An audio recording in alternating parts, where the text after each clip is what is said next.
Hello, my dear students. Today we are going to discuss a very important topic from the point of view of NEET, JEE as well as board examination. That is earth magnetism.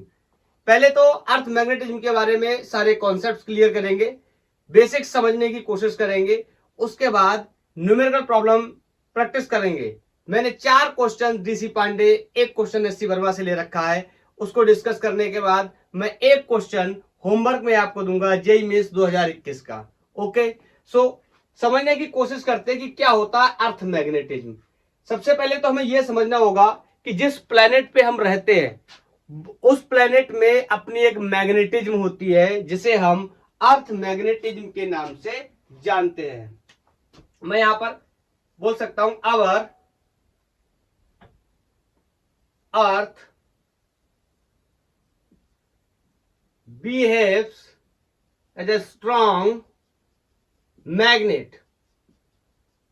पहले थोड़ी basic बातें कर लेते हैं. बोलो, अर्थ एक strong magnet की तरह बिहेव करता है. यहां पर एक बहुत ही इंपॉर्टेंट बात आने वाली है. आपने पढ़ा होगा नॉर्थ, साउथ, ईस्ट, वेस्ट, लेकिन आपने उसके बारे में कभी भी डिटेल में जानने की कोशिश नहीं की होगी कि ये एक्चुअली में अर्थ का ये जो नॉर्थ साउथ हम समझ रहे हैं ये क्या है. ये ज्योग्राफिकल पोल्स है या मैग्नेटिक पोल्स है, इनके बारे में भी डिस्कस करेंगे. तो मैं यहां पर एक स्टेटमेंट लिखने जा रहा हूं. आप देखना, पढ़ना, समझना, और आपको समझ आए तो मेरे को बताना. उसके बाद मैं उसको एक्सप्लेन भी करने वाला हूं. अर्थ South Pole is located in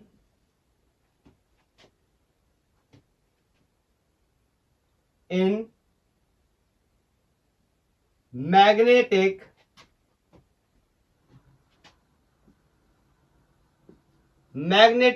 north.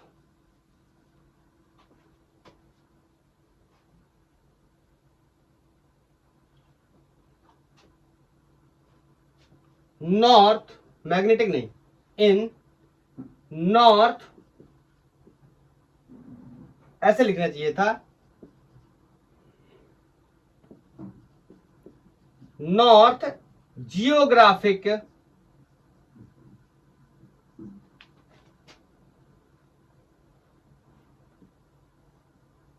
पोल. पढ़ो इस स्टेटमेंट को, आगे और भी लिखूंगा कुछ. ये जियोग्राफिक लिखा हुआ है.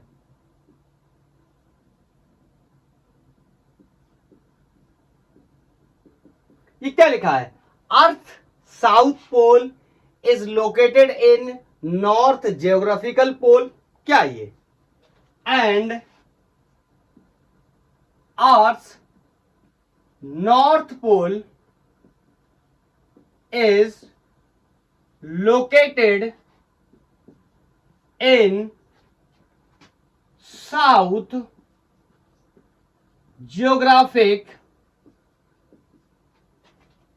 pole. ये क्या लिखा है? अर्थ का north pole geographic south pole की तरफ होता है. अर्थ का south pole geographical north pole की तरफ होता है. नॉर्थ पोल साउथ पोल की तरफ. ये क्या है? ये क्या है? ये मैं आपको बताने की कोशिश कर रहा हूं. अर्थ का जियोग्राफिकल पोल्स और मैग्नेटिक पोल्स अलग अलग होते हैं. जो हम समझते हैं कि क्या ईस्ट वेस्ट नॉर्थ साउथ जिनको हम लेते हैं, those are the geographical east west north south. Is that clear? और मैग्नेट की बात कर रहे हैं तो आपको पता है मैग्नेट के अंदर 2 ही पोल होते हैं, नॉर्थ और साउथ. तो magnetic north and magnetic south are the different things. And geographical north and geographical south are the different things. आप कहोगे सर ऐसा कैसे होता है?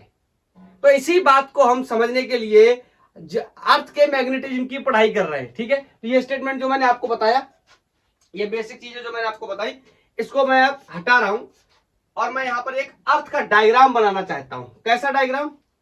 ऐसा डायग्राम जो अर्थ के मैग्नेट को रिप्रेजेंट कर पाए, एक बेसिक डायग्राम जिससे हम आगे चल करके पढ़ाई करेंगे इस कॉन्सेप्ट को समझने के बाद। चलो ड्रॉ करते, एक अर्थ बना लो।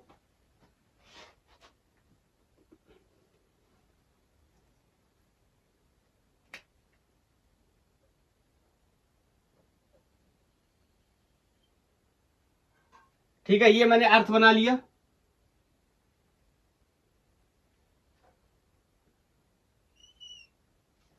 अब समझना, अगर मैं बोलूं आपसे कि इसके बारे में हम लोग बेसिकली क्या क्या जानते हैं, तो हमें पता है कि अर्थ अपने एक्सिस के अबाउट रोटेट करता है और ऐसा करने में 24 घंटे का टाइम देता है, जिससे दिन रात होती है। इतनी बेसिक बातें हमें पता है।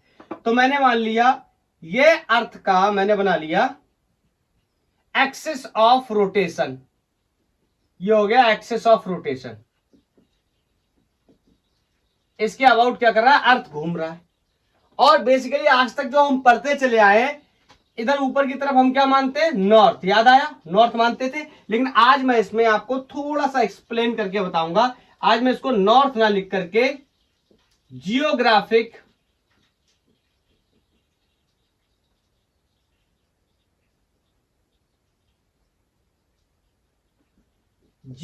नॉर्थ लिखने वाला हूं, या जियोग्राफिकल नॉर्थ लिखने वाला हूं।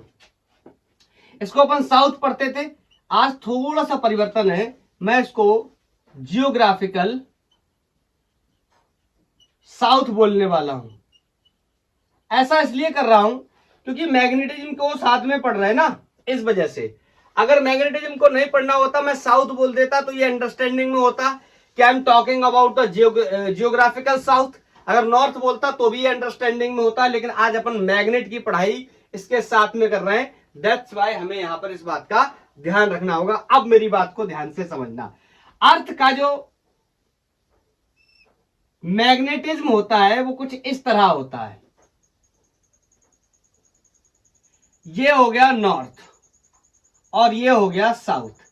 अब उस डेफिनेशन को जाकर के जब आप पढ़ेंगे, या जो स्टेटमेंट मैंने लिखा था, अब आपको बहुत बेहतरी से या क्लियर तरीके से आपको वो समझ में आने वाला है।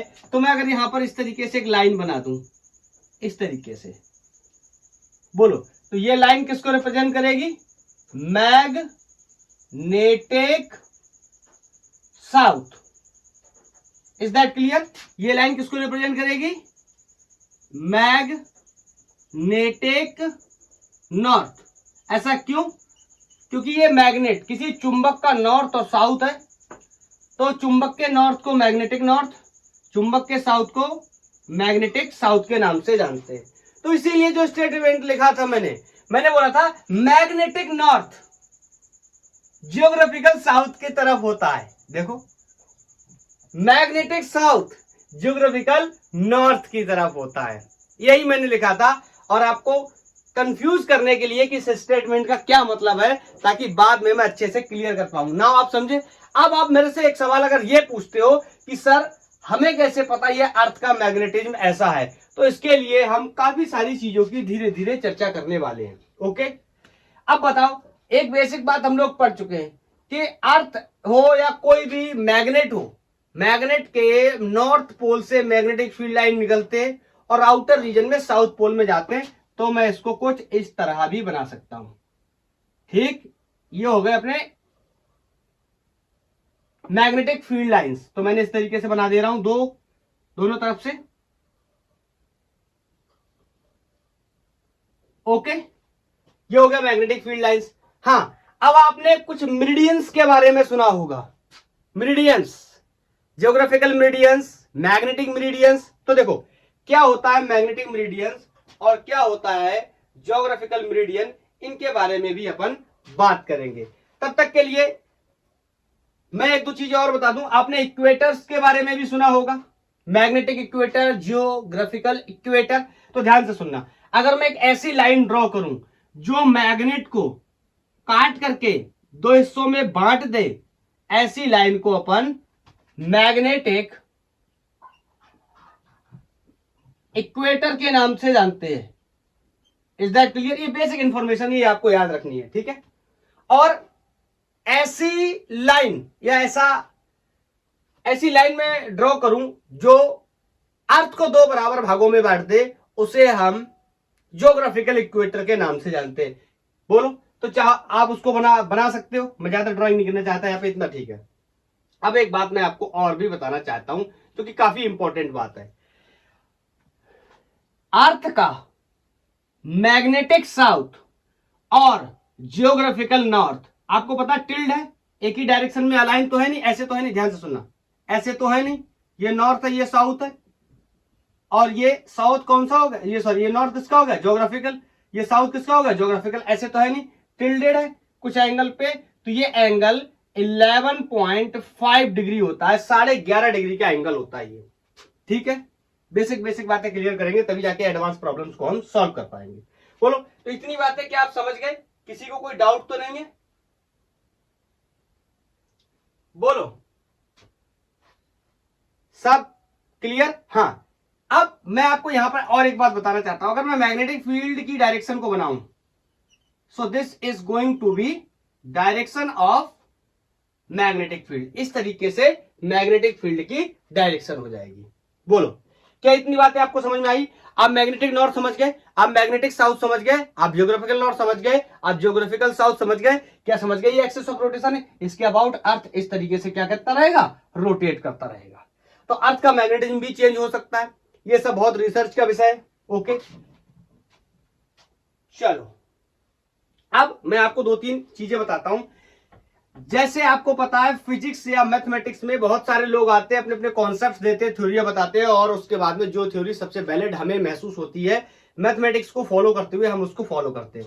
ध्यान से सुनना, अर्थ की मैग्नेटिज्म को बताने के लिए कई लोगों ने थ्योरियां प्रपोज की, बहुत सारे लोगों ने बताने की कोशिश की कि अर्थ का मैग्नेटिज्म किस तरीके से हम पढ़ सकते हैं या समझ सकते हैं। तो मैं आपको दो तीन थ्योरीज के बारे में बता देता हूं। सबसे पहली थ्योरी सन 1600 में दी गई थी, और साइंटिस्ट का नाम था गिलबर्ट। उन्होंने सबसे पहले बताया था कि अर्थ कैसे एक मैग्नेट की तरह बिहेव करता है। उन्होंने कहा था कि अर्थ के सेंटर में एक बहुत बड़ा सा मैग्नेट गड़ा हुआ है, प्लेस्ड है, जिस वजह से अर्थ में हमें क्या दिखाई देती है, मैग्नेटिज्म दिखाई देती है। अब ये लैंग्वेज को मैं यहां लिखूंगा नहीं, आपको बोल करके बता दे रहा हूं, अनावश्यक लिखने में टाइम जाएगा। ठीक है, गिलबर्ट ने 1600 में बताया कि अर्थ के अंदर एक बहुत बड़ा मैग्नेट गड़ा हुआ है, लेकिन वो इसका कोई भी प्रूफ या इसको साबित नहीं कर पाए, तो इस थ्योरी को भी हमने पढ़ना बंद कर दिया है। दूसरी थ्योरी सन 1849 में ग्रोवर के द्वारा दी गई। उन्होंने बताया कि अर्थ के अंदर, हमें पता है, उन्होंने करंट से रिलेटेड बात करी। उन्होंने कहा एज वी नो करंट की वजह से मैग्नेटिज्म होता है, तो अर्थ क्या कर रहा है, रोटेट कर रहा है, दोनों तरफ से रोटेट करता है अर्थ, आपको पता है, अपने एक्सिस के अबाउट भी करता है और सन के अबाउट भी करता है। तो रोटेशन की वजह से उन्होंने कहा जो चार्जेस है या जो इसके अंदर अर्थ में जो मेटल्स पाए जाते हैं, उनके इलेक्ट्रॉन्स में मोशन के वजह से इसमें क्या होगा, करंट पैदा होगी, और उस करंट की वजह से मैग्नेटिज्म पैदा होगी। Is that clear? लेकिन ग्रोवर भी अपनी बात को साबित नहीं कर पाए। क्लियर? और एक और थ्योरी प्रपोज की गई, तीसरी थ्योरी मैग्नेटिज्म से रिलेटेड। उन्होंने कहा कि अर्थ के अंदर आपको पता है बहुत सारे एलिमेंट पाए जाते हैं, मेटल पाए जाते हैं, लाइक आयरन, निकेल, कोबाल्ट, और ये मॉल्टन या फ्यूज स्टेट में होते हैं। आपको पता है अर्थ के नीचे टेम्परेचर क्या होता है, बहुत ही एलिवेटेड होता है, बहुत ही ज्यादा होता है। और जो गिलबर्ट की थ्योरी थी वो इसी वजह से फेल कर गई। उनसे कहा कि अगर अर्थ के अंदर बहुत बड़ा एक मैग्नेट गढ़ा हुआ है, तो अर्थ का टेम्परेचर इतना एलिवेटेड है, तो टेम्परेचर ज्यादा होने की वजह से मैग्नेट मेल्ट कर सकता है और मैग्नेट का बिहेवियर चेंज कर सकता है। तो आप इस बात को कैसे समझाएंगे? तो वो समझाने में असमर्थ है, इसीलिए उनकी थ्योरी को डिस्कार्ड कर दिया गया। अब एक लोग आए जिन्होंने बताया, उन्होंने मॉल्टन या फ्यूज, उन्होंने कहा कि जो तरल के रूप में पाए जाते हैं, सेमी सॉलिड के रूप में पाए जा रहे हैं, हम उन्हीं से अपनी कहानी को शुरू करते हैं। मॉल्टन या फ्यूज स्टेट में जो एलिमेंट पाए जाते हैं, उन्होंने कहा उनके अंदर जो इलेक्ट्रॉन्स या जो चार्जेस पाए जाएंगे, उनके अंदर अर्थ के रोटेशन की वजह से उनमें रोटेशन होगा, और चार्ज जब रोटेट करेगा या चलेगा तो एक करंट बनाएगा, और उस करंट की वजह से अर्थ के सरफेस पे मैग्नेटिज्म पाई जाती है। लेकिन यह बात भी कोई फिजिकल प्रूफ इसका या मैथमेटिकल प्रूफ हमें नहीं दे पाए, इस वजह से हम इस थ्योरी को डिस्कार्ड कर चुके हैं, इसके बारे में पढ़ाई नहीं करते हैं। अब इंपॉर्टेंट बात यह है कि हम किस थ्योरी के बारे में पढ़ाई करते हैं और हमें कहां से समझना चाहिए कि कौन सी थ्योरी हमारे लिए इंपॉर्टेंट है। तो मैं आपको एक बात बताना चाहता हूं, अर्थ मैग्नेटिज्म आज भी रिसर्च का टॉपिक है। बहुत सारे साइंटिस्ट इस पर आज भी काम कर रहे हैं। अलग अलग लोगों ने बहुत सारी थ्योरियां देने की कोशिश की है, लेकिन अभी तक हमें उस तरीके की सेटिस्फाइड थ्योरी नहीं मिली है जिसके हिसाब से हम काम कर सके। +2 में तो नहीं दे रखी है, फर्स्ट ईयर में बीएससी में जाकर के एक थ्योरी दे रखी है जिसके बारे में हम डिस्कस करेंगे, लेकिन अपन +2 के हिसाब से पढ़ाई कर रहे हैं, तो हम यहीं से अपनी कहानी को आगे बढ़ाते हैं जिन चीजों को हम समझ सकते हैं। कुछ एलिमेंट्स हैं, elements of earth magnetic field, उनको समझ लेते हैं पहले, फिर हमें जो हमारा मेन टारगेट रहता है न्यूमेरिकल प्रॉब्लम्स को सॉल्व करना, जेई के लिए, नीट के लिए या बोर्ड के लिए, उसके बारे में डिस्कस करेंगे। तो कुछ इंपॉर्टेंट टर्म आपको सुनाई देंगे, जैसे magnetic meridian, geographical meridian, angle of declination, angle of depth, इन जैसी चीजों की बात होगी। तो सबसे पहले हम डिस्कस करने जा रहे हैं मैग्नेटिक मेरिडियन के बारे में।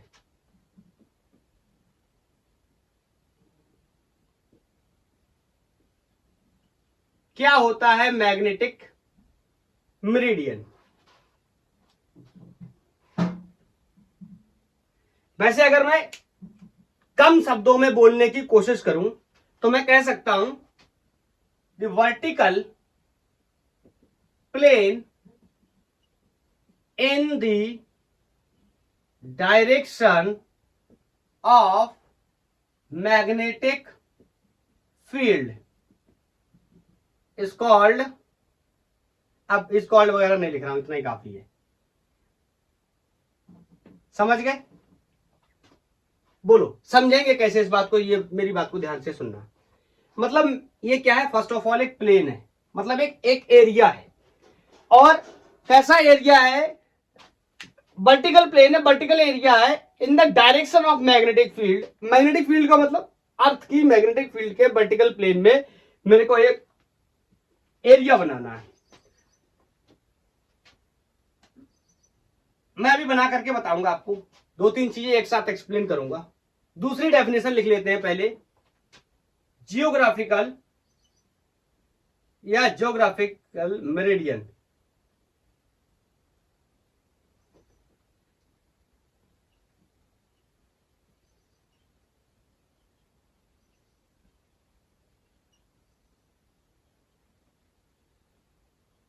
क्या होता है जियोग्राफिकल मेरिडियन, इसके बारे में भी बात करेंगे। जब अब मेरे को फिर से एक प्लेन बनाना है, और प्लेन इस बार ऐसा तैयार हो जो अर्थ के ज्योग्राफिकल नॉर्थ और ज्योग्राफिकल साउथ से पास करके जाए और एक प्लेन तैयार करे। मेरी बात को समझ पा रहे हैं? ऐसा प्लेन जो ज्योग्राफिकल साउथ और ज्योग्राफिकल नॉर्थ को पास करके जाए और एक प्लेन बना करके तैयार करे, ऐसे प्लेन को हम ज्योग्राफिकल मेरिडियन के नाम से जानते हैं।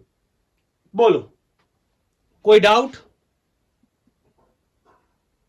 और इसके बारे में मैं एक और इंपॉर्टेंट बात आपको बताऊंगा कि ये जो ज्योग्राफिकल मेरिडियन है, ये हमें ट्रू नॉर्थ और ट्रू साउथ के बारे में भी बताता है। कैसे, इसके बारे में भी डिस्कस करेंगे।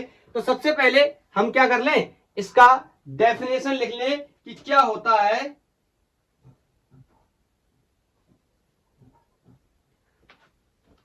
तो लिख सकते हैं क्या? कैसे लिखेंगे इसको? कहां से पास कर रहा है? ज्योग्राफिकल नॉर्थ और ज्योग्राफिकल साउथ से। तो मैं लिख दे रहा हूं, एक second,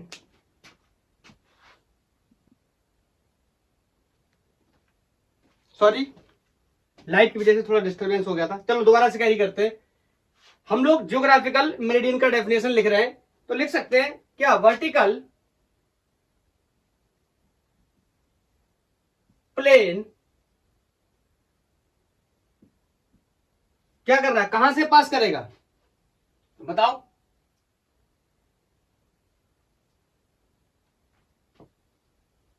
vertical plane passing through line कहां से, geographical north and geographical south, line joining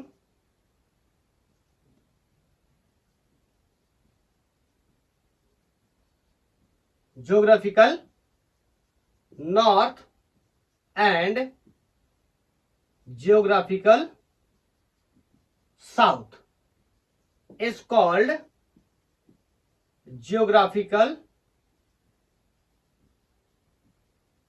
meridian। ठीक, इसका डेफिनेशन हम लोगों ने समझ लिया।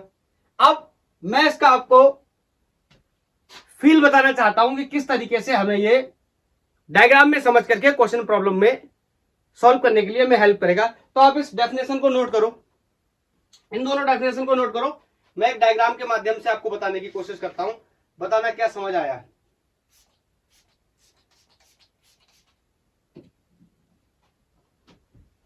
अब ये डेफिनेशन दोनों आप नोट कर लो और मन में गुनगुनाते रहना, मैं पूछूं तो बताना।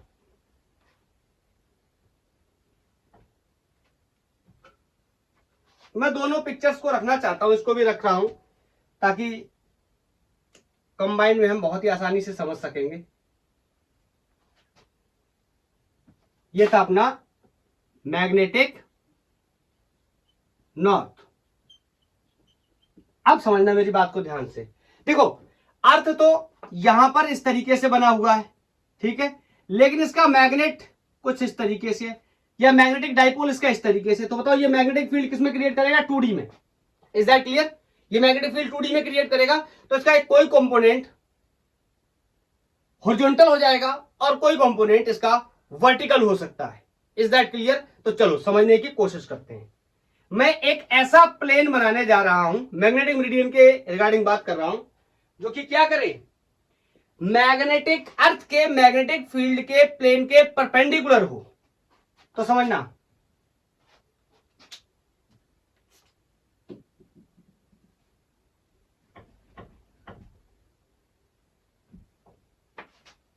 पहले तो मैं अर्थ का मैग्नेटिक फील्ड बनाता हूं, ध्यान से देखना और कुछ चीजों का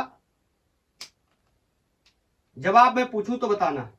ये डायग्राम अगर समझ लेंगे तो बस कॉन्सेप्ट क्लियर हो जाएगा। तो मैंने मान लिया कुछ ये डायरेक्शन है मैग्नेटिक फील्ड ऑफ अर्थ, मैंने BE से रिप्रेजेंट कर दिया, ठीक, और इसके प्लेन के परपेंडिकुलर, इसके परपेंडिकुलर मेरे को क्या बनाना है, एक प्लेन बनाना है। उससे पहले मैं आपको एक दो बातें और बताता हूं।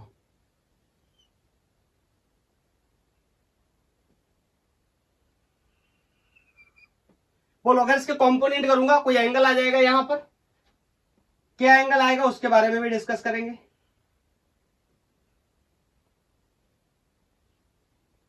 बोलो, तो इसके दो कंपोनेंट बन जाएंगे, यहां पे एंगल ले लूंगा, आगे चल के बताऊंगा क्या है। तो ये हॉरिजॉन्टल हो जाएगा, ये वर्टिकल हो जाएगा। अब मैं एक प्लेन बनाने जा रहा हूं जो कि मैग्नेटिक फील्ड के परपेंडिकुलर हो, ध्यान से देखना।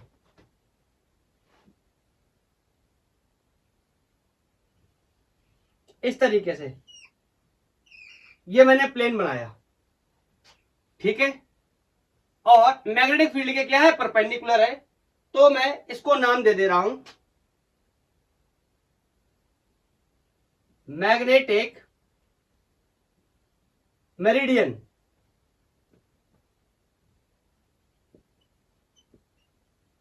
ठीक है, और अर्थ के नॉर्थ साउथ को ध्यान में रखते हुए ये वाला पिक्चर हटाना ही पड़ेगा, इसको और सही से बनाने के लिए और जगह चाहिए होगी।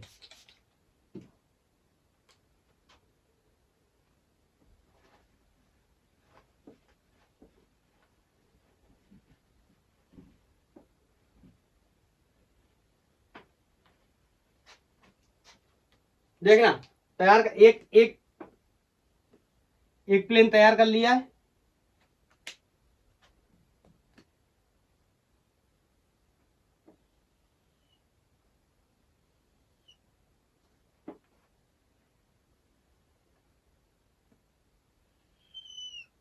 ये direction of earth magnetic field कर लिया, ठीक है। मैंने इसको नाम दे दिया अभी के लिए मैग्नेटिक मेरिडियन। अब यहां पर मैं एक छोटा सा फोटो बनाता हूं जो आप अर्थ के बारे में कुछ समझाने के लिए। तो बताओ, ये अर्थ का नॉर्थ हो गया, ये अर्थ का साउथ हो गया, मतलब this is the geographical north, this is the geographical south. और मैं दूसरा प्लेन बनाना चाहता हूं जिसका नाम क्या है, ज्योग्राफिकल मेरिडियन। तो वो कहां से, उसका जो प्लेन है उसकी लाइन कहां से पास करेगी, ज्योग्राफिकल नॉर्थ और ज्योग्राफिकल साउथ से। तो मेरी बात को ध्यान से सुनना, मैंने एक ये लाइन इस तरीके से मैं पहली बना ले रहा हूं, ठीक है। और ये लाइन कहां से पास कर रही है, ज्योग्राफिकल नॉर्थ और ज्योग्राफिकल साउथ से। अब मैं इसको इस तरीके से मिलाने चला और यहां पर इसको इस तरीके से मिलाया मैंने। तो ये इसको मैं क्या बोलूंगा, ज्योग्राफिकल मेरिडियन। क्या डेफिनेशन के साथ साथ आपका कॉन्सेप्ट क्लियर हो गया। और ये किसको बताएगा, ट्रू नॉर्थ और साउथ को। मैं यहां पर लिख दे रहा हूं, ये क्या है, ये पॉइंट क्या है, geographical north. Is that clear. और ये क्या है अपना, जियोग्राफिकल साउथ। तो मैंने एक ऐसा प्लेन तैयार कर दिया जो ज्योग्राफिकल नॉर्थ और ज्योग्राफिकल साउथ से पास करे और एक परपेंडिकुलर प्लेन बनके तैयार हो जाए। अगर इसको आप बहुत ही अच्छे से समझना चाहते हैं तो आप ओपन बुक लाइक स्ट्रक्चर को समझो। ये कोई किताब है, उसको मैंने खोला है तो आपको ज्यादा अच्छे से समझ आएगा। बोलो, अब मैं यहां पर कुछ एंगल्स की बात करना चाहता हूं जिनसे रिलेटेड हमें आगे प्रॉब्लम्स में इसकी रिक्वायरमेंट होने वाली है। बोलो, ये अर्थ का मैग्नेटिक फील्ड भी है, यहां पर कंपोनेंट भी बनाऊंगा, लेकिन एंगल को साथ साथ बताता जाऊंगा और कंपोनेंट बनाता जाऊंगा। तो पहला हेडिंग आप लगा लो,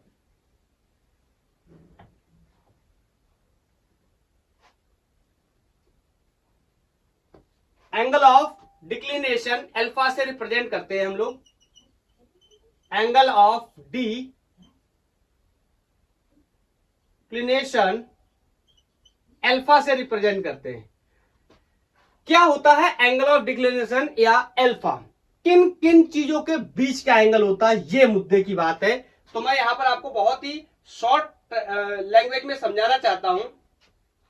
the angle between geographical meridian and magnetic meridian. इसीलिए तो मैं बहुत मेरिडियन को बताने के लिए बहुत ही जोर दे रहा था ताकि हम समझ पाए इस बात को। बोलो, किस किस के बीच का एंगल है, angle between geographical meridian and magnetic meridian. Everybody knows this is geographical meridian and this is magnetic meridian. So angle between geographical meridian and magnetic meridian is angle of declination and this is alpha. Is that clear? ये basic terminology जब तक clear नहीं होगी तब तक अर्थ magnetism कठिन ही लगता रहेगा। अच्छे क्वेश्चन जो डीसी पांडे और एस सी वर्मा के वो तभी सॉल्व होंगे जब इन बातों को हम अच्छे से समझ पाएंगे। क्लियर। और मैं यहां पर एक बात यहां पर ये भी बताना चाहता हूं, ये क्या हो जाते हैं, ट्रू नॉर्थ और साउथ भी हमें यहां से पता चल जाते हैं। कहां से, इस ज्योग्राफिकल मेरिडियन की हेल्प से, जिन्हें हम मैप के अंदर पढ़ते हैं, ज्योग्राफिकल नॉर्थ जिसे हम नॉर्थ या साउथ पढ़ते हैं। Is that clear. अब चलो, एक प्रकार के एंगल की बात कर ली, दो मेरिडियन, मैग्नेटिक मेरिडियन और ज्योग्राफिकल मेरिडियन के बीच का एंगल अल्फा हो गया। दूसरा एंगल बड़ा फेमस एंगल है, एंगल ऑफ डिप के नाम से हम जानते हैं इसको, एंगल ऑफ डिप। थीटा, कुछ लोग थीटा, कुछ लोग अल्फा, सॉरी, कुछ लोग थीटा, कुछ लोग गामा, अलग अलग चीजों से डिनोट करते हैं, अपन थीटा से डिनोट करेंगे। मेरी बात को बहुत ध्यान से सुनना। क्या होता है angle of dip? Angle of dip का एक बहुत ही साधारण सा मतलब है, ये इसको मेरिडियन से कोई लेना देना नहीं है। एंगल ऑफ डिप को मेरिडियन से कोई लेना देना नहीं है। एंगल ऑफ डिप हमें यह बताता है कि अर्थ के मैग्नेटिज्म या अर्थ का टोटल मैग्नेटिक फील्ड और अर्थ के मैग्नेटिक फील्ड का हॉरिजॉन्टल कंपोनेंट कितने एंगल पे है। क्या मेरी बात को आप समझ पाए? मैंने बोला था ना, अभी यहां पर कोई एंगल आ जाएगा, यही एंगल है वो थीटा। Is that clear? तो मैं कह सकता हूं the angle between earth magnetic field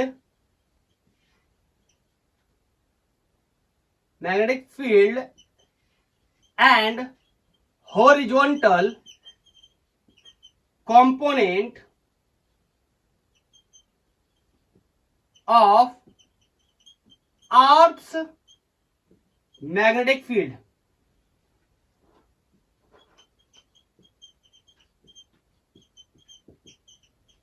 I think clear हो गई होगी बात। और अब मेरे लिए भी आसान है कि मैं इजीली इसके कंपोनेंट भी बना सकता हूं। ये कोई एंगल क्या है? थीटा है।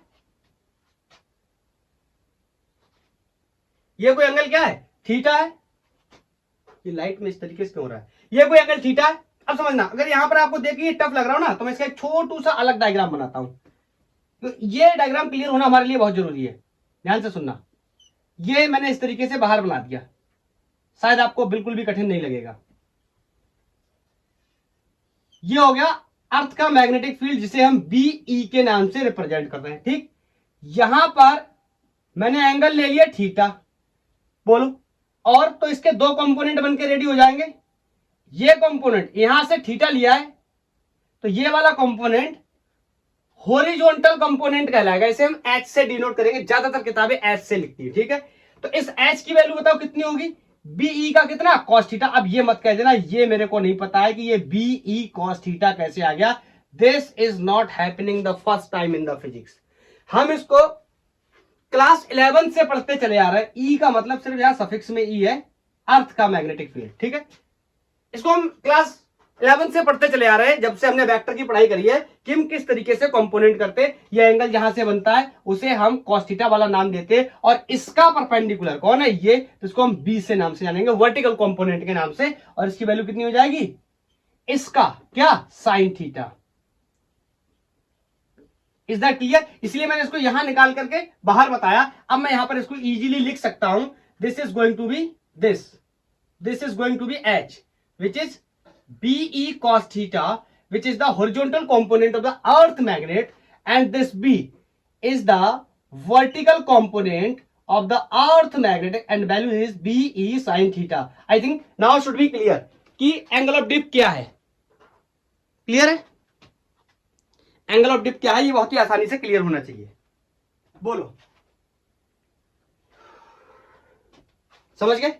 अब मैं एंगल ऑफ डिप से रिलेटेड आपको एक दो छोटी छोटी बातें और बताता हूं। यहां पर मैं इस एंगल ऑफ डिप के डेफिनेशन को हटा रहा हूं। मैं आपको यह बताना चाहता हूं कि एंगल ऑफ डिप की वैल्यू कहां पर 0 और कहां पर मैक्सिमम इट मींस 90 हो सकती है।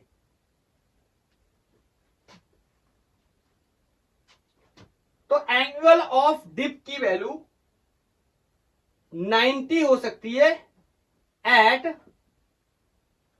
अर्थ मैग्नेटिक पोल, जहां पर अर्थ के मैग्नेटिक पोल्स है। याद आया? याद दिलाऊं? ये देखो, यहां पर छोटू सा अर्थ बना रहा हूं। ये नॉर्थ पोल और ये साउथ पोल। तो यहां पर इन पोल्स पर जो एंगल ऑफ डिप है ये 90 डिग्री हो जाएगा। पूछो क्यों? क्योंकि यहां पर कंपोनेंट जब आप बनाने जाओगे, angle of dip is actually component किस किस के बीच में? किस किस के बीच में? Net magnetic field of earth and horizontal component of the earth magnetic field.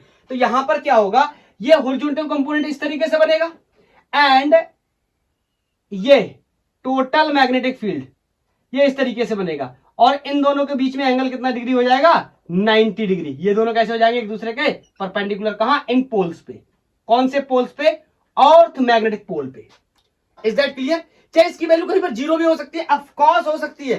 दिमाग लगाओ दिमाग लगाओ दिमाग लगाओ, मैं लिख रहा हूं यहाँ पर जीरो, तब तक दिमाग लगाओ कहां हो सकती है, बोलो कहां हो सकती है। अरे मैग्नेटिक, बोलो बोलो बोलो, इक्वेटर पर,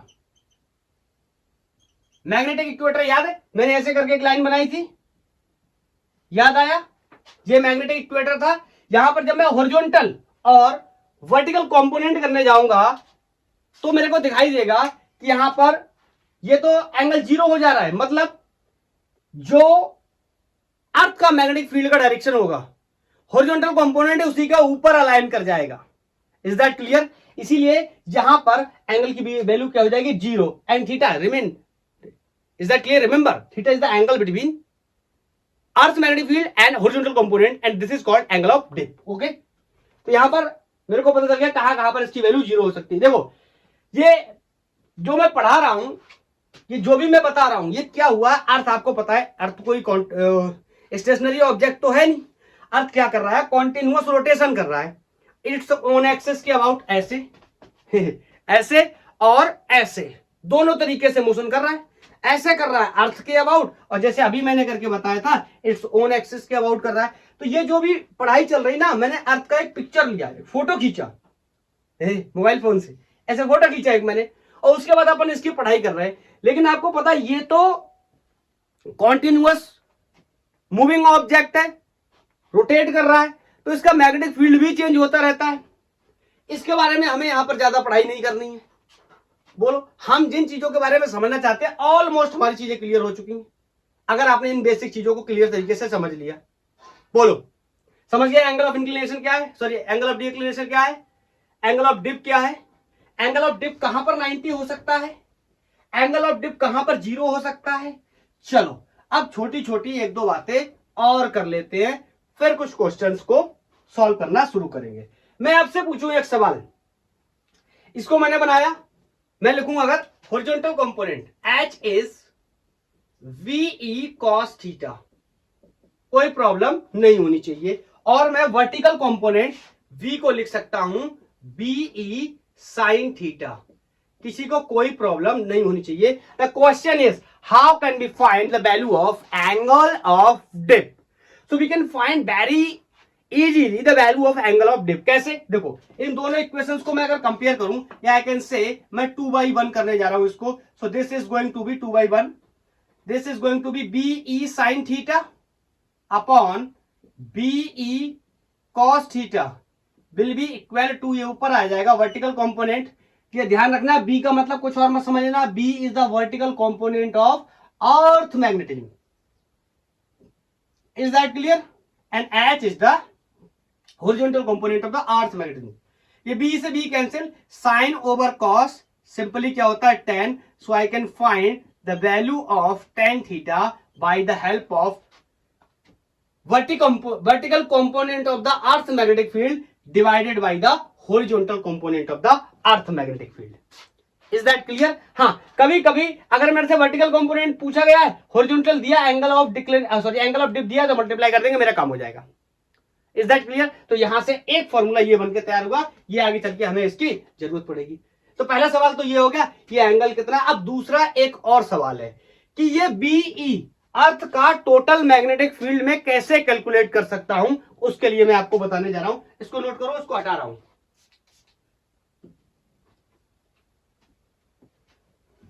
कैसे कैलकुलेट करूंगा मैं अर्थ का total magnetic field. This is also very easy for me. I can से, बताओ, ये यहां पर एक हॉरिजॉन्टल कंपोनेंट है, ये हॉरिजॉन्टल कंपोनेंट है, ये वर्टिकल कंपोनेंट है। अगर मैं क्या करूं, टोटल मुझे निकालना है, तो मैं ऐसा कर दूं, कुछ वेक्टर लॉ ऑफ एडिशन तो मुझे आता ही है। अब यहां पर आकर कोई मेरे से ये नहीं कह सकता कि सर ये वेक्टर लॉ ऑफ एडिशन क्या है। अगर आप ऐसा बोल रहे हो तो आप बड़े खतरे में हो, पूरा 11 साफ हो गया फिर तो। ये VE समझो, बेसिक डायग्राम बना करके हम इसको समझने की कोशिश करें। और बताओ, अगर मैं आपसे पूछूं कि थीटा क्या है, ये बोल, और angle between the horizontal component and vertical component कितना है, कितना है, 90 डिग्री। हॉरिजॉन्टल कंपोनेंट नाम ही है हॉरिजॉन्टल और वर्टिकल, तो हॉरिजॉन्टल और वर्टिकल में कितना एंगल होता है 90 डिग्री। तो अगर मैं बीई को निकालने की कोशिश करूं, बीई को ट्रीट करूं मैं क्या रिजल्टेंट की तरह, दो वेक्टर्स का रिजल्टेंट, तो कैसे निकालता था याद करो, बीई स्क्वायर, या मैं इसका सिंपल एक्सप्रेशन पहले लिख देता हूं, R square is equal to A square plus B square plus 2 times of A B cos theta. But remember this cos theta and this cos theta is not the same thing. कहीं same समझने लगो। This cos theta is the angle between the two vectors and the vectors are A and B, and this is the angle of inclination. Sorry, this is the angle of dip, the angle between the total earth magnetic field and the horizontal component. Is that clear? तो मेरे को लेकिन अगर ये निकालना है तो I can say square of this plus square of this plus 2 times of this cos theta. Clear? So I can say v square plus H square plus इसकी तरह A square plus B square plus 2 times of A B. A कौन है we, B कौन है H, cos 90 लिख दे रहा हूं direct, आपको बार बार ये थीटा से कंफ्यूजन ना हो, ठीक है। और ये थीटा क्या होता है यहां पर, अब देखो सबको पता होनी चाहिए, ये बात तो इतनी बेसिक है, angle between A vector and B vector. तो ये 90 कैसे समझ गए, इसके बीच में और इसके बीच में एंगल कितना है 90 डिग्री। इस वाले एंगल से मुझे कोई मतलब नहीं है इस क्वेश्चन को सॉल्व करने के लिए। ये क्वेश्चन यहां पर तो डायरेक्शन के लिए इस्तेमाल किया जाएगा, जिन लोगों को पता है वो समझ गए मैं किस पॉइंट से बोल रहा हूं, डायरेक्शन के लिए इस्तेमाल किया जाएगा। चलो तो यहां से मैं लिख सकता हूं क्या, B will be under root H square plus B square. मतलब अगर हॉरिजॉन्टल कंपोनेंट और वर्टिकल कंपोनेंट को रूट के अंदर भर दूं और उसका स्क्वायर कर दूं, then I can get the value of Earth's magnetic field. Is that clear? तो ये बेसिक बातें थी जो कि क्लियर है। क्या आपको पता है मैग्नेटिक मेरिडियन क्या होता है, क्या आपको पता है जियोग्राफिकल मेरिडियन क्या होता है, क्या आपको पता है एंगल ऑफ डिक्लिनेशन क्या होता है, क्या आपको पता है एंगल ऑफ डिप क्या होता है। Is that clear? क्या आपको पता है हॉरिजॉन्टल कंपोनेंट और magnetic vertical component of magnetic field क्या होते हैं। ये सारी बातें आपको पता होनी चाहिए। चलो अब मैं ये सब हटा रहा हूं, अब मैं यहां पर एक और पॉइंट आपको बताने जा रहा हूं, न्यूट्रल पॉइंट। हो सकता है कुछ लोगों ने सुना भी हो न्यूट्रल पॉइंट, पहले ऐसे मैं बोल करके बता देता हूं। न्यूट्रल पॉइंट का मतलब होता है, वैसे तो न्यूट्रल नाम से क्लियर लग रहा होगा कि जहां मैग्नेटिक फील्ड की या net value of magnetic field क्या होने वाली है, जीरो होने वाली है। अगर मैं इसको ऐसे ना समझकर मैं ऐसे समझूं कि मैं अर्थ की सरफेस के पास या अर्थ की सरफेस पे एक मैग्नेट को लेकर जाऊं और उस मैग्नेट को मैं वहां पर छोड़ूं, तो क्या होगा, जो अर्थ का मैग्नेटिक फील्ड का हॉरिजॉन्टल कंपोनेंट है वो मेरे द्वारा ले जाए गए मैग्नेट के मैग्नेटिक फील्ड के बराबर होगा और ऑपोजिट डायरेक्शन में होगा। इट मींस आई कैन से, अगर अर्थ का magnetic field east to west है तो उसका डायरेक्शन वेस्ट टू ईस्ट हो जाएगा, अपोजिट हो जाएगा। That's why net value of magnetic field उस पॉइंट पे कितनी हो जाएगी, जीरो। और आपको पता है अगर मैग्नेटिक फील्ड जीरो हो गई तो वहां पर अगर मैं कोई मैग्नेटिक निडल ले जाऊंगा या कंपास लेके जाऊंगा तो उसमें कोई भी डिफ्लेक्शन नहीं दिखेगा, क्योंकि नेट मैग्नेटिक फील्ड नहीं होगी। तो दो मैग्नेटिक फील्ड जब तक नहीं होंगी तब तक एक दूसरे पे फोर्स नहीं लगा सकती। आई थिंक ये बात आपको क्लियर है। तो उस जगह पे उस निडल पर कोई भी फोर्स फील नहीं होगा और आप जैसे भी छोड़ देंगे वहां पर मैग्नेटिक कंपास को उसकी डायरेक्शन में कोई भी चेंज नहीं होगा, वो किसी भी डायरेक्शन में अलाइन कर जाएगा जहां पर आप उसे छोड़ देंगे। क्या मेरी बात को आप समझ पाए? तो यहां पर लिख लेंगे, हेडिंग लगा लेंगे, न्यूट्रल पॉइंट। कैसे समझेंगे न्यूट्रल पॉइंट को? आई कैन से when magnet is placed at some points on earth surface। रख दिया मैंने मैग्नेट को कई जगह पर अर्थ की सरफेस पे रख के क्या कर रहा हूं, कई पॉइंट्स पे रख के टेस्टिंग कर रहा हूं। बोलो क्या होगा, देयर आर दी पॉइंट्स, कुछ पॉइंट्स होंगे of horizontal component of earth magnetic field क्या होंगे, is just equal to magnetic field of that magnet, जो अपन लेके गए हैं, very important, in opposite direction.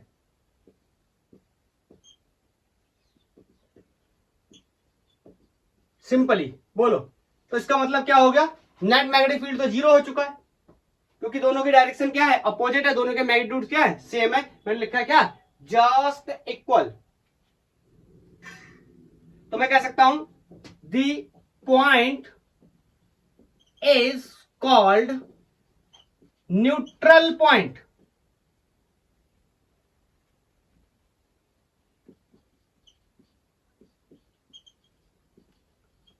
अब थोड़ी सी टेस्टिंग कर लेते हैं। मैग्नेटिक निडल या जिसको हम कंपास बोलते हैं, कंपास को ले जाते हैं, फिर देखते हैं कंपास का बिहेवियर क्या होगा। इफ मैग्नेटिक कंपास, बोलो क्या करूं, रखूं वहां पर तो क्या होगा, बोलो। If magnetic compass is placed at neutral point, neutral point पे मैंने मैग्नेटिक पॉइंट्स, न्यूट्रल पॉइंट्स पे मैंने मैग्नेटिक कंपास को रखा, तो क्या होगा, मैं लिख सकता हूं no force acts on it. समझ गए ना, मैग्नेटिक फील्ड अगर जीरो है, मैग्नेटिक फील्ड ही नहीं तो फोर्स कौन लगाएगा, फील्ड ही तो फोर्स लगा रहा था, जब फील्ड नहीं तो कोई भी फोर्स नहीं होगा, बोलो। और जो कंपास है वो क्या होगा, इट में सेट इन एनी डायरेक्शन। बोलो क्या क्लियर है।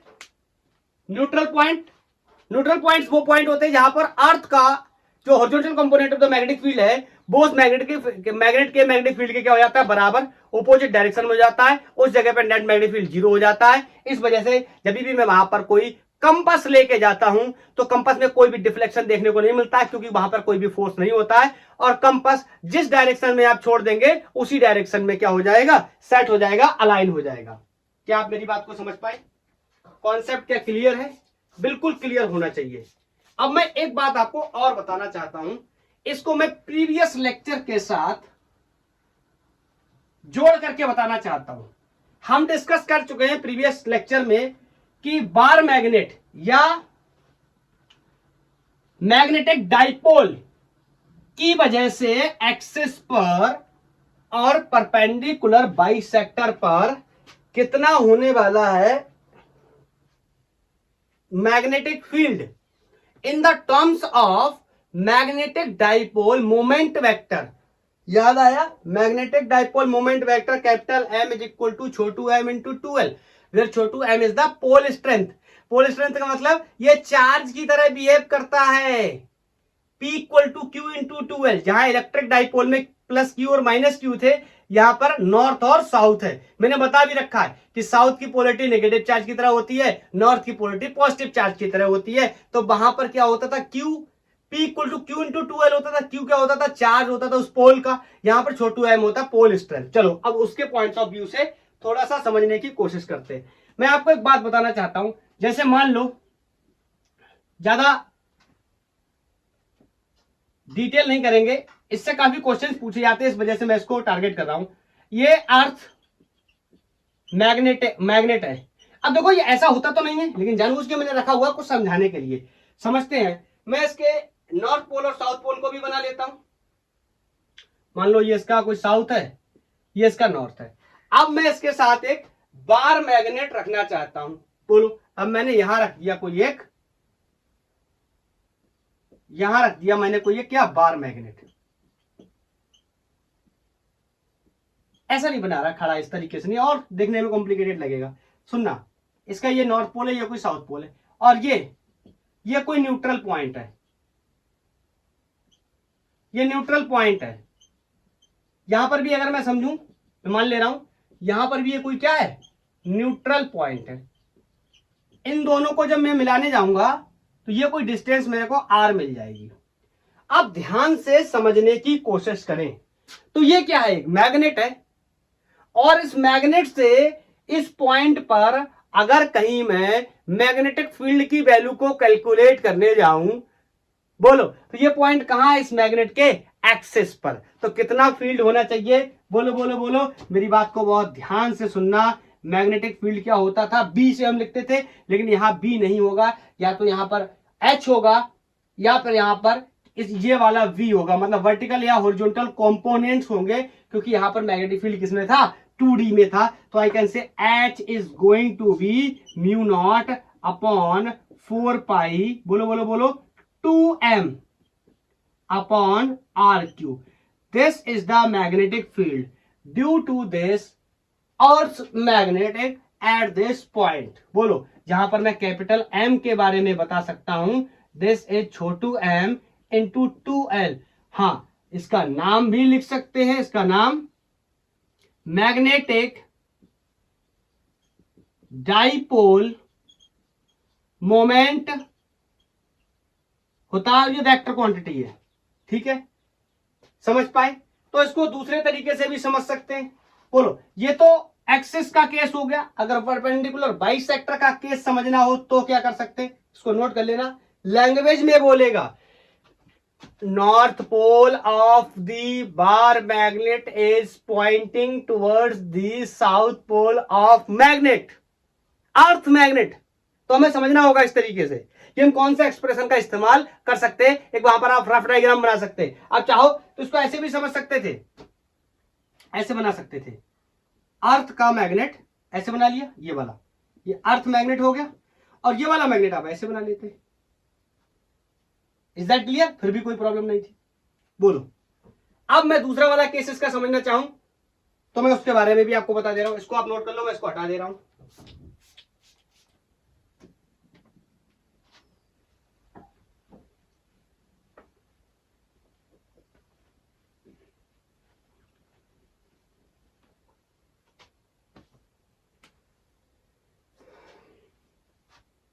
बेसिक ही बना लेते जैसे अपन बनाते हैं, चलो थोड़ा सा टेढ़ा कर लेता हूं इस बार। यहां पर ये इस तरीके से मैंने बार मैग्नेट रख दिया, और ये अपना अर्थ मैग्नेट है या अर्थ मैग्नेट है, ठीक है। यहां पर अपन पोल भी इसके क्लियर कर लेते हैं, ये इसका कोई साउथ पोल है, ये इसका कोई नॉर्थ पोल है, और इसका पोल भी क्लियर कर लेते हैं, साउथ और ये नॉर्थ। मैं आपको एक बात यहां पर थोड़ी सी बता देता हूं हिंट करके, ताकि इसके क्वेश्चंस जेईई मेंस वगैरह में काफी क्वेश्चंस आए हुए। अगर क्वेश्चन में ऐसी लैंग्वेज का इस्तेमाल करता है कि north pole of the bar magnet is pointing towards the north pole of the earth magnet, इसका मतलब आप समझ जाना कि परपेंडिकुलर बाइसेक्टर का केस है, and north pole of the bar magnet is pointing towards the south pole of earth magnet, इसका मतलब आप समझ जाना ये एक्सिस टाइप का केस है। ये हिंट मैंने आपको पहले से बता दी। चलो अब वही फिर से बात है, यहां से यहां तक की डिस्टेंस को अपन आर मान लेंगे, ये कोई नल पॉइंट्स वगैरह थे, सॉरी नल नहीं न्यूट्रल पॉइंट्स थे। बोलो तो यहां पर जो कंपोनेंट आएगा या जो अर्थ मैग्नेटिक फील्ड आएगा या जो टोटल मैग्नेटिक फील्ड आएगा, इसको मैं बी से रिप्रेजेंट करूंगा, vertical component of the earth magnet, and this is going to be mu not upon 4 pi and everybody knows m upon r cube. क्या कोई मेरे से ये तो नहीं पूछना चाहता सर ये कहां से आ रहा है, ये कहां से आया, या प्रीवियस कॉन्सेप्ट में 2m अपॉन r क्यूब कहां से आया? इसके लिए आपको पिछला लेक्चर विजिट करना पड़ेगा, जहां पर मैंने मैग्नेटिक डाइपोल मोमेंट के बारे में बताया है। Is that clear? वहां पर समझेंगे तो आपको पता चल जाएगा। हाँ, कई बार इसकी वैल्यू का इस्तेमाल भी कर सकता हूं, बोलो बी ई साइन थीटा। अगर ये नहीं दिया है डायरेक्टली तो मैं यूज करूंगा बी ई साइन थीटा, या प्रीवियस केस में B E cos theta. Is that clear? बोलो समझ गए? चलो अब मैं कुछ क्वेश्चंस कर लेता हूं ताकि कॉन्सेप्ट को एकदम से क्लियर करके अपन जेई नीट के अच्छे प्रॉब्लम्स को भी सॉल्व कर पाए। तो मैं पहला क्वेश्चन डीसी पांडे से ले रहा हूं, समझते हैं क्या है क्वेश्चन। मेरे से बोल रहा है in magnetic meridian of a certain place, magnetic meridian में किसी जगह पर क्या होता है, बता रहा है the horizontal component of earth magnetic field. मैं चाहता तो इसको शॉर्ट में BHB भी लिख देता, पहला क्वेश्चन इसलिए थोड़ी सी लैंग्वेज लिख देता हूं, इज 0.002 जी का मतलब गाउस है। मैं यहां पर एक बात आपको और बता देता हूं, 1 गाउस ये भी एक मैग्नेटिक फील्ड का सब यूनिट होता है। Gauss is equal to 10⁻⁻⁴ tesla. इस बात को आप याद रख सकते हैं, ठीक है। इसको कैपिटल जी से अपन क्या करते हैं, डी नोट करते हैं, ओके। और ये डेटा थोड़ा सा मैंने गलत ले लिया है, इसको अपन कर लेते हैं 0.026। अर्थ के हॉरिजॉन्टल कंपोनेंट की वैल्यू मेरे को दे रखी है, is that clear. And dip angle की भी बात कर लेते हैं। डिप एंगल इज 30 रहने दो, 60 डिग्री करो, ठीक है। दो चीजें बतानी है, फाइंड पहला पार्ट वर्टिकल कंपोनेंट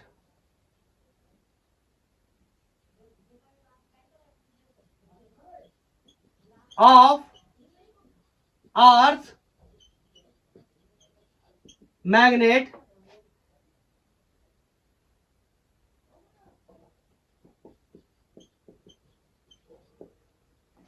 ठीक है। और दूसरा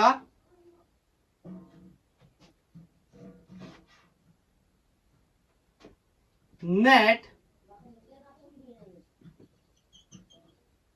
magnetic field of earth, is that clear. Net magnetic field at the place लिखो, एट द प्लेस। चलो करो कैलकुलेट, मैं मार्कर को जरा इंक पिला करके आता हूं, करो एक एक करके फिर मैं बताता हूं। हो गया, चलो ट्राई करते हैं। कह रहा vertical component of the earth magnet बताओ, मैं इसको हटा दे रहा हूं, टोटल और वर्टिकल बताना है। चलो उसी डायग्राम की हेल्प से करते हैं। ये अपन BE मानते हैं, ये एंगल ऑफ डिप, और एंगल ऑफ डिप की वैल्यू 60 डिग्री प्रॉब्लम में दी हुई है। तो यहां पर दो कंपोनेंट बना लेंगे, दिस इज H, इसकी वैल्यू कितनी हो जाएगी BE cos 60, is that clear. और इसकी value VE sin 60। Vertical component बताना है, एंगल पता है तो I can say tan 60 degree is going to be BE sin 60 upon BE cos 60, is that clear.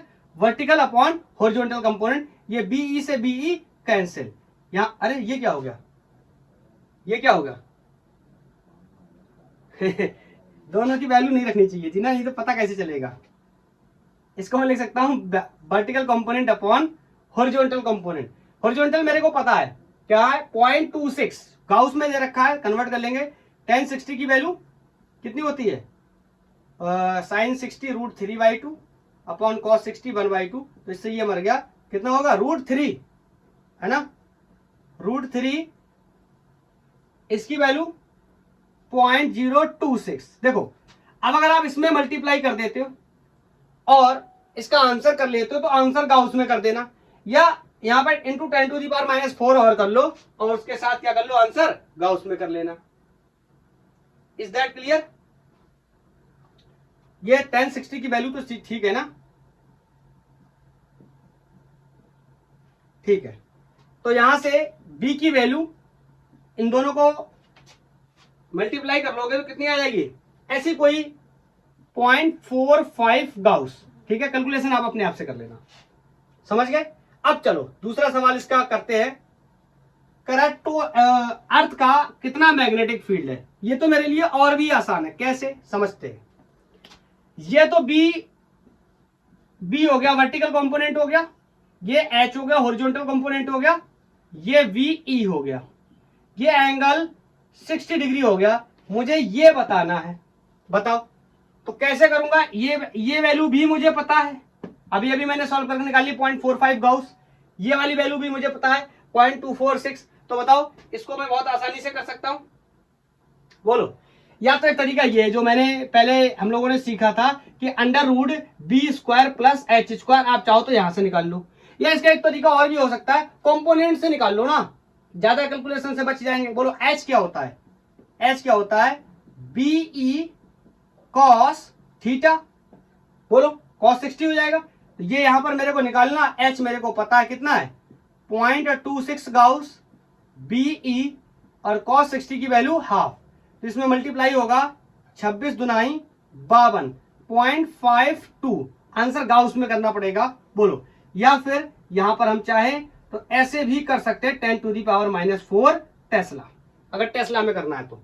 I think बहुत ही अच्छा क्वेश्चन था और आप समझ चुके होंगे कि क्या क्वेश्चन की वैल्यू थी। कुछ 2-3 सवाल 4 सवाल और करेंगे, उसके बाद एक क्वेश्चन मैं होमवर्क में दे दूंगा and finally tata bye bye बोल देंगे।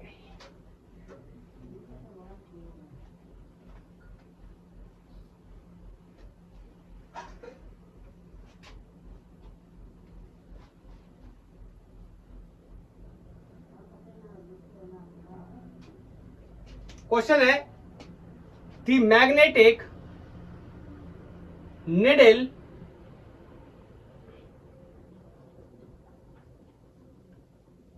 is suspended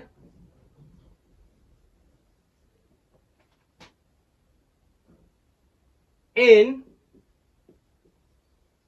vertical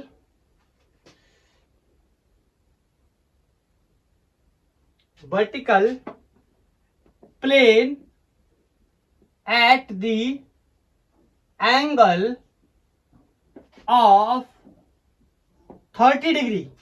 ये देखना पड़ेगा किसके साथ 30 डिग्री का एंगल है, 30 degree from the magnetic meridian. बोलो किसके साथ ये एंगल है 30 डिग्री का, मैग्नेटिक मेरिडियन के साथ।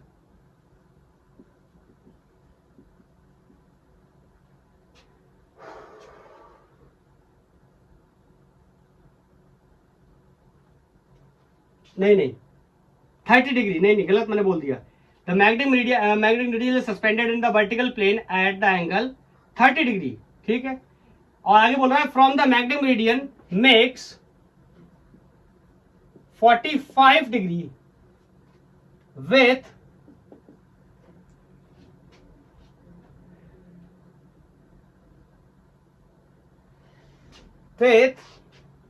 हॉरिजॉन्टल।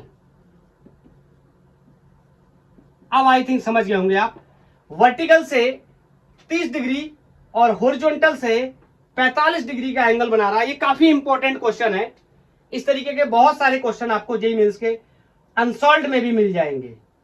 ओके,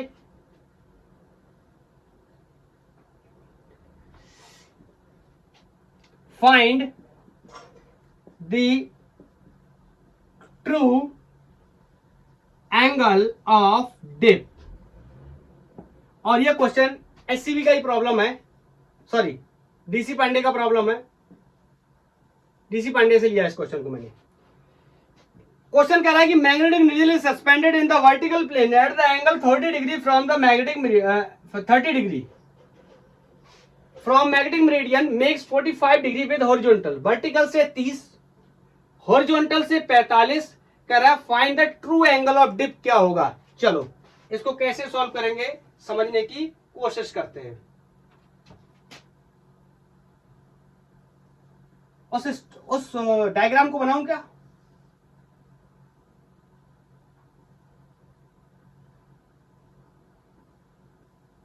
ये बन गया अपना डायग्राम, बोलो। ये हो गया मैग्नेटिक मेरिडियन, ये हो गया ज्योग्राफिकल मेरिडियन। बोलो वर्टिकल से कितना एंगल बना रहा है? 30 डिग्री का। ये एंगल 30 डिग्री हो गया। हॉरिजॉन्टल से 45 का बना रहा है। तो बताओ क्या करें? अगर मेरे को इसके कंपोनेंट करने हो तो मैं क्या करूंगा? एच डैश नया कंपोनेंट कर लेता हूं। विल बी, बोलो बोलो बोलो बोलो बोलो, क्या हो जाएगा? H cos 30। Is that clear? अब ये यहां पर समझ रहे ना कि मैंने क्या किया है? H dash is equal to H cos 30, B cos 30 में समझ लेना, क्योंकि ये एंगल वर्टिकल से बन रहा है। तो वर्टिकल के साथ जो हॉरिजॉन्टल का एंगल बना है कितना? 45 का। वर्टिकल से 30 है तो वर्टिकल का कंपोनेंट लिया है। क्या पता करना है? True angle of dip. और एंगल ऑफ डिप क्या होता था? एंगल ऑफ डिप क्या होता था ये तो पता ही है ना। मैग्नेटिक मेरिडियन और ज्योग्राफिकल मेरिडियन के बीच का एंगल होता था। वही एंगल हमें पता करना है। अलग अलग सेंस में ये हमसे बोल रहा है। बोलो तो मैं अगर आपसे बोलूं tan थीटा डैश बोल दे रहा हूं, ये क्या होता था? जनरली क्या होता था? बोलो वर्टिकल अपॉन हॉरिजॉन्टल, यही तो होता था। tan थीटा डैश का मैंने क्या रखा है? क्योंकि कई एंगल दे रखे हैं, इसको मैंने डैश मान लिया। बोलो इज दैट क्लियर? और अब मेरे को इन की वैल्यूज के बारे में डिस्कस करना है, यहां पर ला करके रखना है और मेरा काम हो जाएगा। और अभी अभी मैंने यहां पर मैं ये कह सकता हूं कि tan 30, इस पे 30 डिग्री मैंने लगाया तो ये कितना हो गया? b upon h horizontal component. तो यहां से मैं कह सकता हूं कि v equal to h tan 30। ये मिल गया, यहां पर प्लेस करूंगा इसको। This is going to be tan theta dash, यही मेरे को निकालना है। यहां पे b की वैल्यू कितनी हो गई? h tan 30 upon h। नहीं इसमें कुछ गड़बड़ हो रहा है, मुझे ऐसा लग रहा है।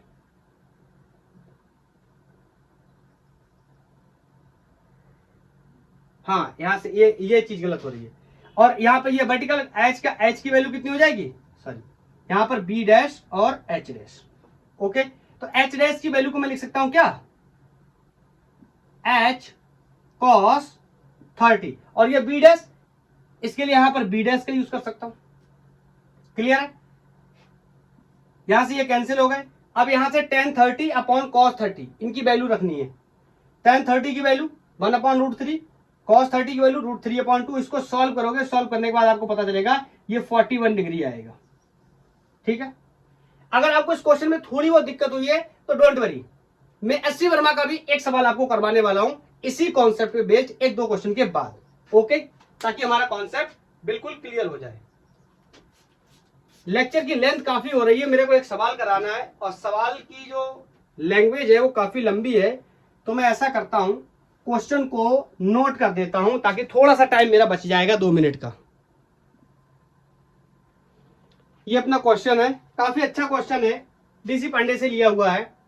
और पहले आप पढ़ लो क्वेश्चन को, फिर मैं आपको बता देता हूं क्या है। आप पॉज कर लो, 1 2 3 कर लिया, पढ़ लो, और पढ़ने के बाद मैं आपको क्वेश्चन बताता हूं। एक क्वेश्चन है कि ये कोई बार मैग्नेट है जिसका dipole moment vector 2 ampere metre square दे रखा है। इसको फ्री किया गया, rotate about its vertical axis about it through its centre. Magnet is released from the rest from east west position. ये मैग्नेट इस तरीके से रखा है, कुछ ईस्ट वेस्ट पोजीशन में रखा हुआ है। यहां से इसको रिलीज किया जाता है। मान लो यहां से पिवट है, एक्सिस ऑफ रोटेशन है, तो ये कुछ इस तरीके से क्या करेगा? रोटेट कर सकता है। ओके, आगे पढ़ते हैं। Find the kinetic energy of the magnet as it takes north south position. मतलब ये इस तरीके से रखा था और घूम के जब ये इस तरीके से हो जाता है तो मेरे को बताना है इसकी काइनेटिक एनर्जी कितनी होगी जब ये नॉर्थ साउथ पोजीशन को ले लेता है। Horizontal component of the earth magnetic field is B equal to 25 micro tesla and earth magnetic field is from south to north. जो बार मैग्नेट ऐसे अलाइन हो गया है, यहां पर अर्थ का मैग्नेटिक फील्ड भी क्या है, साउथ टू नॉर्थ, इस तरीके से दे रखा है। मेरे को काइनेटिक एनर्जी बतानी है। देखो अब अगर आप ये सोचते हो कि ये सवाल मैंने जो अभी पढ़ाई करी है इसको पढ़ करके मैं सॉल्व कर लूंगा, तो ये ऐसा क्वेश्चन नहीं है, ये उस तरीके से सॉल्व नहीं होगा। इसके लिए हमें मैकेनिक्स की बेसिक इंफॉर्मेशन चाहिए, वर्क एनर्जी थ्योरम के बारे में भी जानना चाहिए, या फिर एनर्जी कंजर्वेशन के कॉन्सेप्ट को भी हम समझ सकते हैं। तो कैसे सॉल्व करेंगे मैं आपको बताता हूं। अगर आपने कर लिया है इट मींस आपका कॉन्सेप्ट बहुत अच्छा है। वर्क एनर्जी थ्योरम का मैं यूज करूंगा। अब आप मेरे से ये मत करना यहां पर ये क्यों कर रहे हो। देखो मेन से एडवांस के क्वेश्चंस में क्या होता है, कॉन्सेप्ट मिक्सिंग होती है, ठीक है। Work done by all forces क्या होता है, चेंज इन काइनेटिक एनर्जी। मैं ब्रैकेट में लिख के बता दे रहा हूं, this is called work energy theorem, ठीक है। Work done by all forces will equal to the change in kinetic energy. और एक बात हम लोगों ने और पढ़ रखी है कि वर्क डन क्या होता है, minus times of potential energy के बराबर होता है। ये बात सबको पता होती है, क्लास 11 से चली आ रही कि वर्क डन किसके बराबर होता है, minus times of change in potential energy के बराबर होता है, ठीक। तो मैं चाहूं तो इस कॉन्सेप्ट को यहां पर यूज कर सकता हूं, minus times of change in potential energy is equal to kinetic energy final minus kinetic energy initial. Initial kinetic energy 0 हो जाएगी क्योंकि ये क्या कर रहा है, रिलीज्ड फ्रॉम रेस्ट जैसी कहानी को बता रहा है, ठीक है। तो फाइनल काइनेटिक एनर्जी को मैं यहां लिख देता हूं।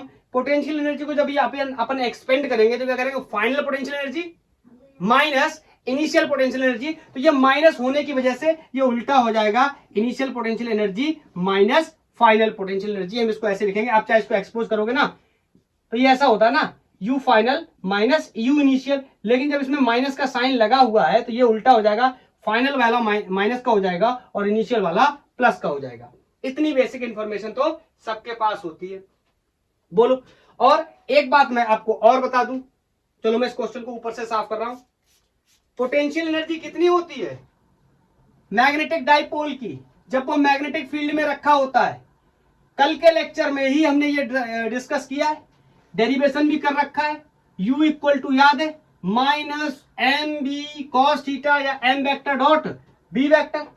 तो मैं यहां पर आपको ये बता देता हूं कि U इक्वल टू क्या होता है, minus M B cos theta.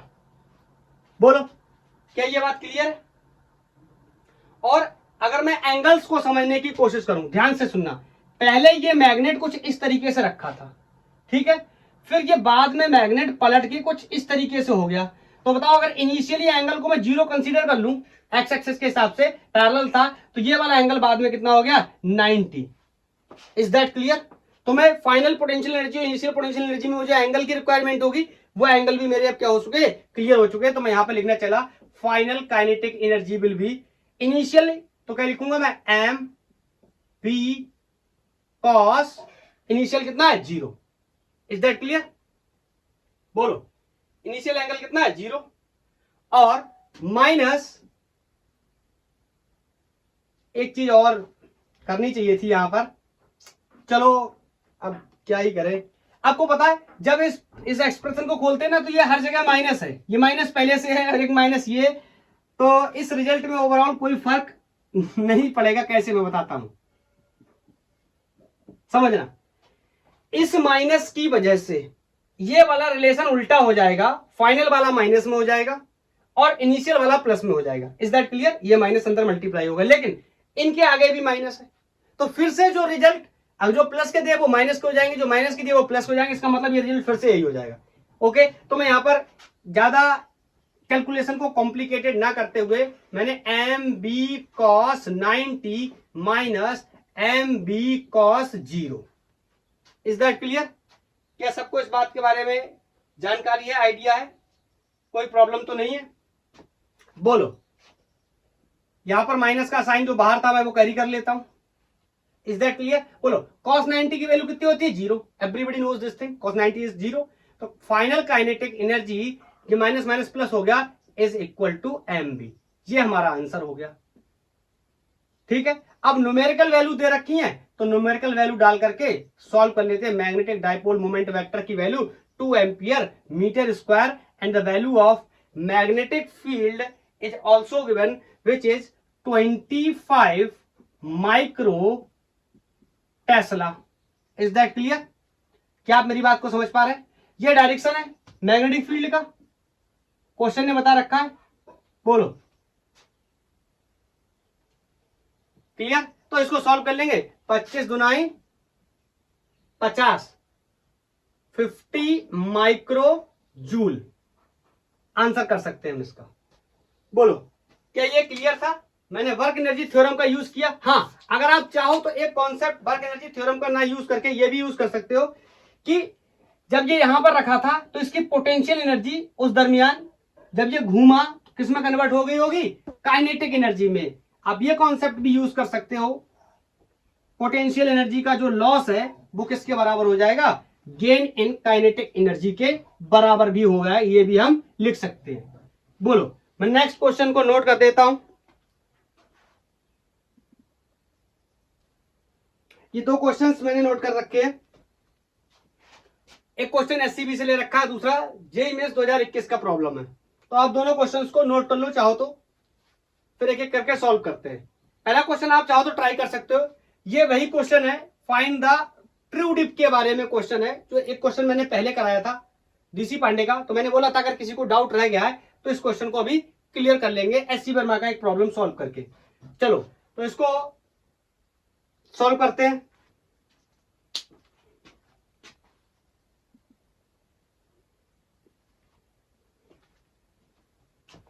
बोल रहा है, चलो इसका डायग्राम बना लेते हैं। पहले छोटू सा बना ले रहा हूं।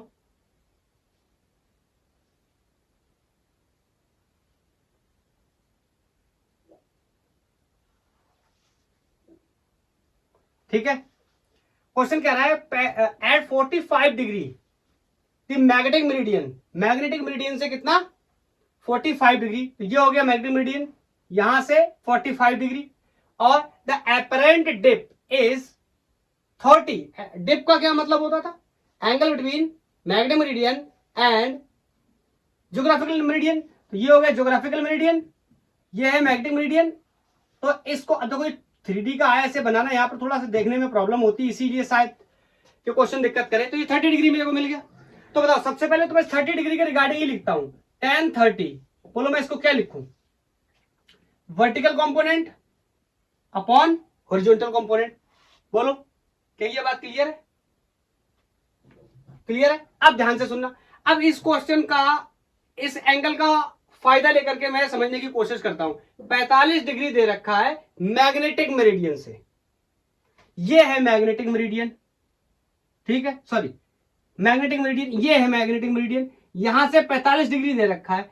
तो कह रहा है find the true angle of dip कितना होगा। एंगल ऑफ डिप कितना होता है ये बात मैं आपको बता चुका हूं, tan theta is equal to B perpendicular component of the earth magnet and horizontal.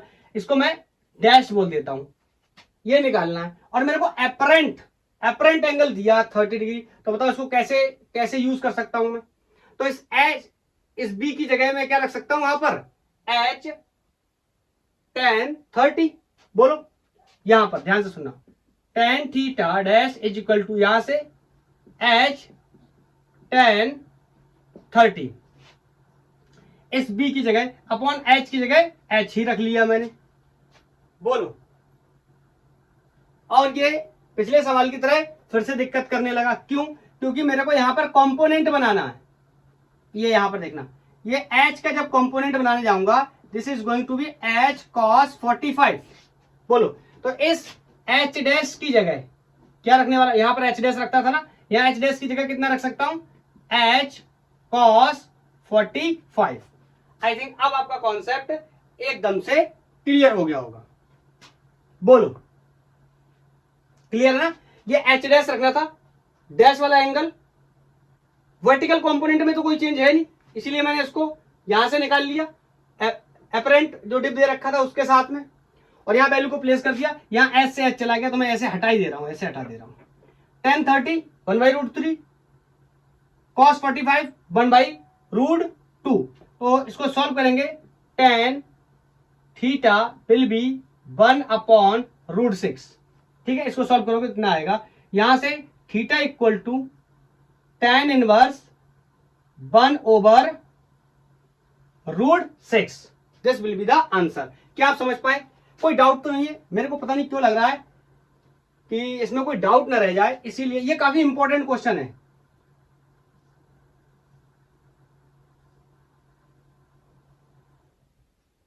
इस बात को मैं बार बार इसीलिए बताने की कोशिश कर रहा हूं।